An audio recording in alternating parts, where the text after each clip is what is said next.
In today's video, we're going to talk about how high Joe Biden will have to raise your taxes to keep the country from going broke. Hey folks, I'm David McKnight, best-selling author of The Power of Zero and Tax-Free Income for Life. Joe Biden campaigned on this idea that if we could simply raise taxes on the wealthiest Americans, we could solve a long list of financial woes facing our country. He reprised that pledge in the ill-fated Build Back Better plan, as well as one of the early versions of the Inflation Reduction Act. At various points along the way, his plan has been echoed by the likes of Elizabeth Warren, Bernie Sanders, and others. But of course, all of this begs the question, what are our country's biggest problems, and can the federal government generate enough money to solve those problems by simply taxing the rich? Well, if you haven't figured it out yet, the biggest problem facing our country is our exploding debt load due to our chronic lack of fiscal restraint. We're closing in on $31 trillion of debt, growing by about $1 trillion per year. And by 2030, the national debt will reach $40 trillion and will begin tacking on another $2 trillion per year thereafter. When you couple our exploding debt load and the recent surge in interest rates, we may soon find ourselves in the position where the cost of servicing the national debt will consume the entire federal budget. There won't be anything left for Social Security, Medicare, Medicaid, welfare, food stamps, or simply the cost of running the federal government. So, will raising taxes on America's highest income earners in fact solve the debt problem?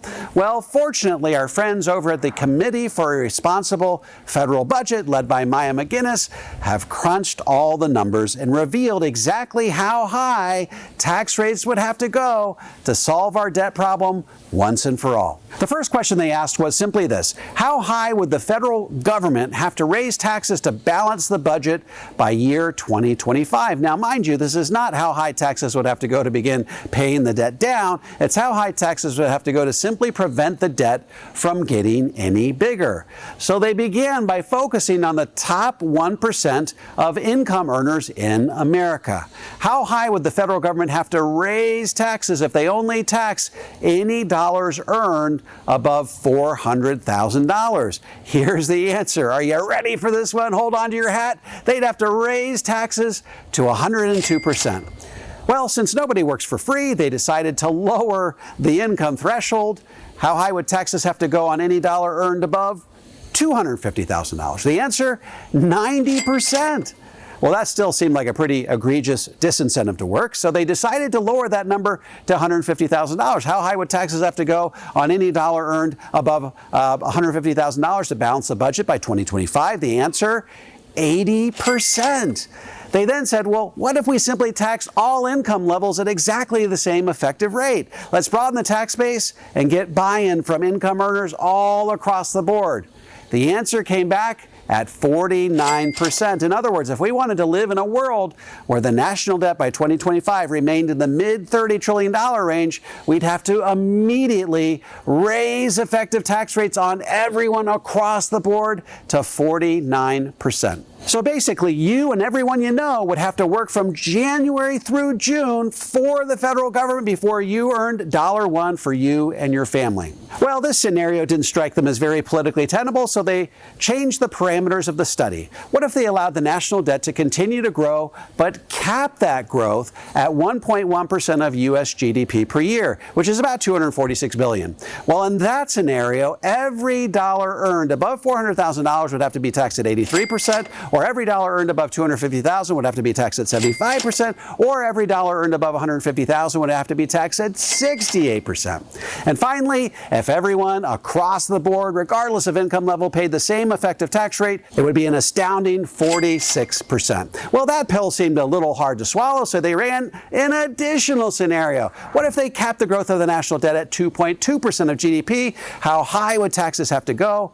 At that point, any dollar earned above $400,000 would only have to be taxed at 65%, $250,000 at 60%, $150,000 at 56%, or everyone equally at an effective tax rate of 43%. Well, none of those three scenarios seem very realistic, so they ran one final scenario. What if we simply wanted to maintain the current rate at which the national debt is growing over time, which is about 2.5% of GDP per year? In other words, what if we only wanted to grow the debt at $1 trillion per year in perpetuity? Well, in that scenario, they'd have to raise taxes on any dollar earned above $400,000 to 60%, or any dollar earned above $250,000 to 56%, or any dollar earned above $150,000 to 53%, or charge everyone across the board an effective tax rate of 42%.